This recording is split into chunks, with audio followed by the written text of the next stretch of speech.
হাদিসে কুদসি তিনি বলছেন আস-সাওমু লি ওয়া আনা আজজা বিহি, আস-সাওমু লি ওয়া আনা উজজা বিহি।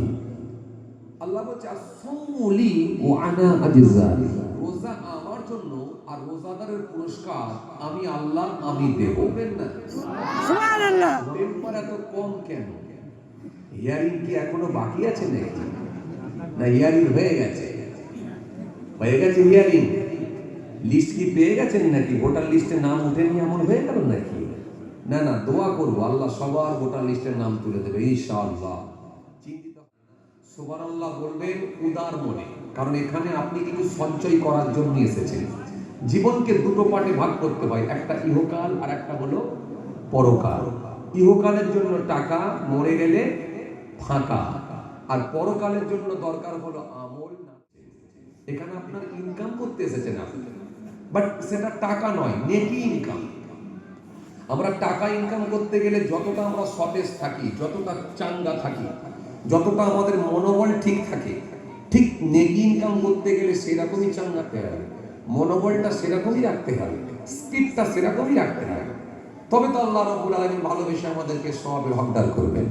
একবার সুবহানাল্লাহ বললে 10টা নেকি আল্লাহ দিয়ে দেয়। আল্লাহ নামের তাসবিহগুলো পড়লে নিশ্চিতভাবে আল্লাহ আমাদেরকে সওয়াবের হকদার করে। একবার দরুদ শরীফ পড়লে 10টা রহমত, 10টা করুণা আল্লাহ বর্ষণ করে।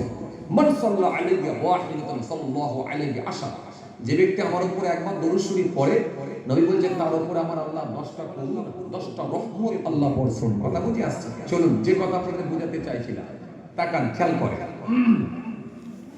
হাদিসে কুদসি আল্লাহ রাব্বুল আলামিন বলেছেন আস-সাওমু লি, রোজা আমার জন্য, যাকাতু লি এটা বলেননি আল্লাহ, বলেননি আস-সালাতু লি এটা বলেননি, সালাত আমার জন্য, নামাজ আমার জন্য এটা আল্লাহ বলেননি, যাকাত আমার জন্য এটা আমার আল্লাহ বলে। রোজা যে রাখবে সে একমাত্র আল্লাহর সন্তুষ্টির জন্যই রাখবে। সুবহানাল্লাহ। কিছু এমন ইবাদত আছে, ভালো কাজ আছে যেগুলো দেখিয়ে করা সম্ভব হয়।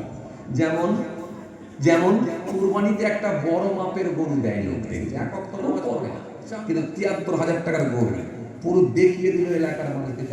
याद आई है जब खुदा का ख्याल आ गया है, याद आई जब खुदा गया है, जब खुदा का ख्याल आ गया है, मेरी बेचैन दिल को वहीं पर